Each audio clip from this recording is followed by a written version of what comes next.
So I guess I'll start at the beginning a little bit. When I was in high school and trying to figure out what I wanted to do with my life, you're 16 years old, everyone's asking what do you want to go to college for? And I said, I want to go for animation because I always had these kind of dual loves of art and technology, and I really wanted to find something that would let me blend those. I ended up in a game design program. I went to Drexel University for 4 years. I just graduated this past June. Because I wanted to be an animator, but I knew that kind of having some programming skills was going to be one of those practical things that is very useful, especially in an art field where sometimes the job market's a little unstable and you want something as kind of a good backup plan. So I started in game design in 2015. I fell in love with it once I got to Drexel and realized that, oh, this is a thing that I want to do with the rest of my life. And then later down the line, I took a couple of summer and co-op jobs at one of Drexel's research labs called the Entrepreneurial Game Studio, and that was kind of what drove me to where I am today. So the Entrepreneurial Game Studio has these two aims. The first is a research lab. We study games. We study kind of the application of games to interesting problems. I worked on an NSF grant doing a Pokemon Go style game to teach people about cybersecurity. And then the other half is a student incubator program. So we take Drexel students from game design and animation and computer science and bring them together and help them form LLCs and make and ship their games. And so I actually was heavily involved in both sides of that program. So my love for the research side of things was what led me to an academic career at Georgia Tech. I'm finishing up my first year of PhD study, I think next week, which is absolutely wild. But one of the other things that provided me with was kind of the impulse to think about starting my own studio. So we started Still on the Water as this weird project for a class. We came up to our professor, we said, how much of a game does this thing have to be?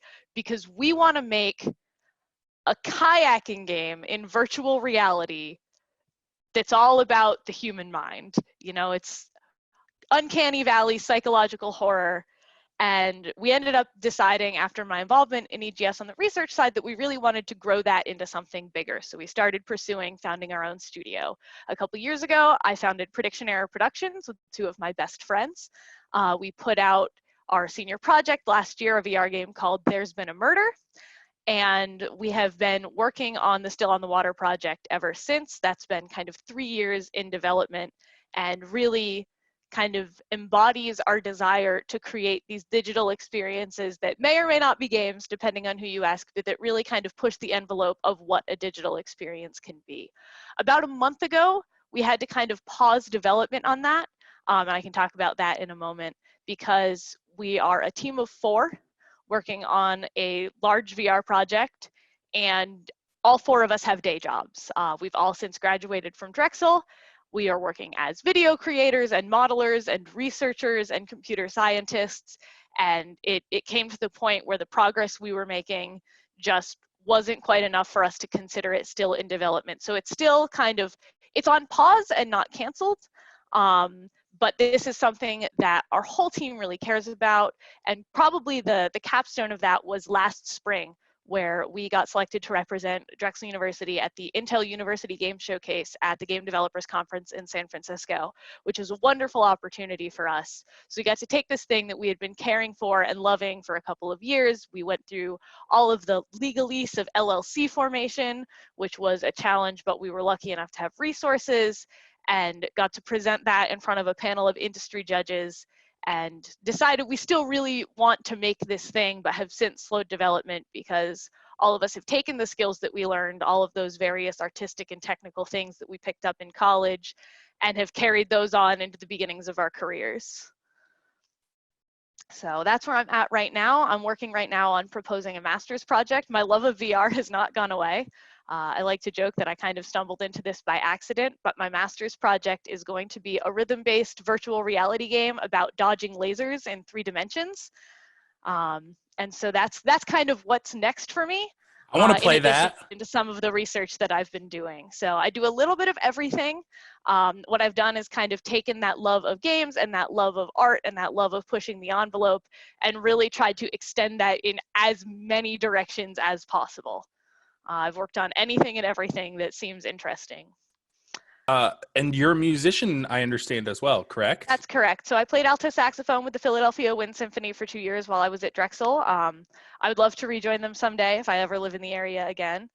I also have written a little bit of music, which is available on my website if you want to listen to it, but that's something that I came into college with that as a side hobby that I really loved and was fortunate enough to have a lot of opportunities to kind of continue to develop myself as a musician, even though I wasn't working directly in that field. How do you think that your music has augmented your understanding of art and game design? And do you think that there's been some crossing over points there?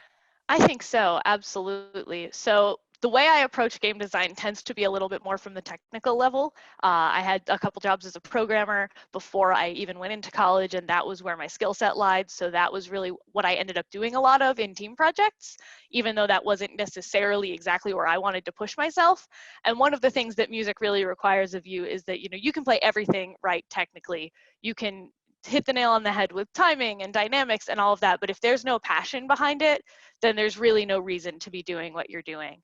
Hmm. And I think that's really important no matter what you're doing. And even if it's not exactly what you want to be doing, you know, say you went to school for animation and you end up kind of just doing these medical diagrams and you really want to do something more, quote, artistic with your life, there's still that connection. And one of the things that I've found is really important to keep myself centered in whatever I'm doing is to find that little nugget of passion and just rely on that. So my project at work right now, I'm a research assistant in the expressive machinery lab at Georgia Tech, and we're working on a project that helps high school students learn computer science principles by making hip hop music.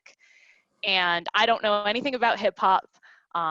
It's been really interesting because this is not the first time that I have been involved in computer science education, but that's really what drives me. I worked on a project with Girl Scouts in central and southern New Jersey and helping them do game design to learn computing.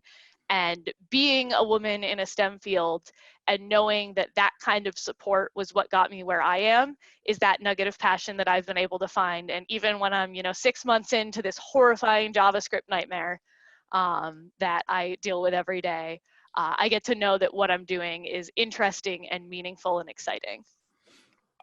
Do you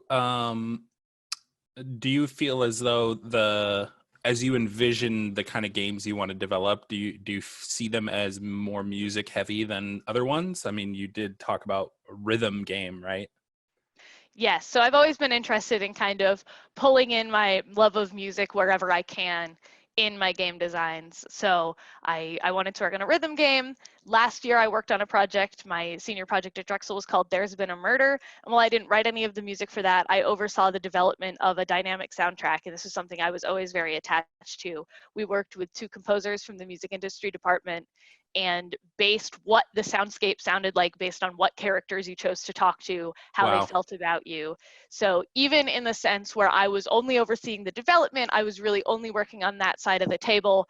I have this kind of deep desire to pull that in whenever I can, because there is a lot of really interesting space there and a lot of different ways that that can be blended together. I wanted to ask you, so when you graduated your schooling, what was something that you did to kind of keep you motivated in the face of trying to find like an actual job after graduation? Because I know that's something I'm kind of curious to know how other people dealt with. So I was really fortunate. I had already been accepted into a graduate program. I had been looking at summer jobs. I contacted the primary investigator from my lab to ask for a letter of recommendation. I was applying for a job and he said, don't bother, we have a job for you in the lab this summer. And then I went on directly into graduate school. So I can't speak from personal experience. However, I can, I guess, speak a little bit to the challenges I've seen my colleagues going through. So because the Drexel Game Design program is so small, it's a relatively tight-knit community. We all talk to each other a lot. And I know a number of my colleagues haven't walked right into games jobs. They've been baristas and video content creators. And I know that's been very, very challenging. And what I've found is the best way to kind of keep yourself going through that is to find some kind of position that allows you whatever flexibility you need. And that's going to vary from person to person. You might be a night owl who likes to do their work at 3 in the morning. You might be somebody who wants to get up early, do some technical stuff, and then maybe get to work after that. But finding something that allows you both the temporal and also mental space to work on that. And I think that was one of the big challenges we faced in having this discussion about pausing development of Still on the Water was we're all working jobs that kind of require us to pour a lot of ourselves into that. It's really great because, you know, we all have positions that allow us to do something creative and to make something artistic. But that means that at the end of the day, we come back and we don't necessarily have as much creative juice as we'd like to. So finding that balance of something that can pay the bills while still allowing you to do something creative, whether it's in your field or not, depending on what you need to do with your portfolio, is something that I've found has been both challenging, but also kind of an interesting dynamic to watch a lot of my classmates balance, because every single one of them does it differently. Thank you so much. That was awesome. Of course. So I actually have one more question, and maybe it's a question you get a lot, but you, before you went to college, probably even before you were in high school, we had this Gamergate horse shit that all happened, right? And you still went into this field. Do you have any advice or suggestions for women who want to come into this field that has been historically toxic? So I actually am very lucky, and I can't speak to that a lot. That's great. I came into college kind of guns blazing. I was completely ready to have to knock some heads because I'm like, this is going to be ugly. I know there's nonsense I'm going to have to deal with, and it's going to be a bad time. And I was very pleasantly surprised. So my program graduated 39 people last year, and 6 of them were women. So definitely still some work to do on the whole balance side of things. But really, there was only one person I encountered that was ever sexist to me. I am really hopeful that that is signaling kind of a changing of the ways in the industry as a whole. I'm guessing there's probably a long way that we have to go. So But you were prepared. I was, and I think that's also a big thing, is just that sense of preparation, that sense of acknowledgement that this could get ugly. And so, you know, best case scenario is you don't have to use that. And you get pleasantly surprised like I was. It was a really good feeling kind of walking into my freshman classes and saying, oh, I expected all of you to be a lot worse. That's amazing. Well, we're unfortunately out of time. I appreciate it so much. It was great. It was very informative. You're a wonderful speaker. Thank you so much. Sure. Well, thank you for having me. If anybody's got questions, I think my email and my website are both on the list of speakers. Feel free to get in touch at any time.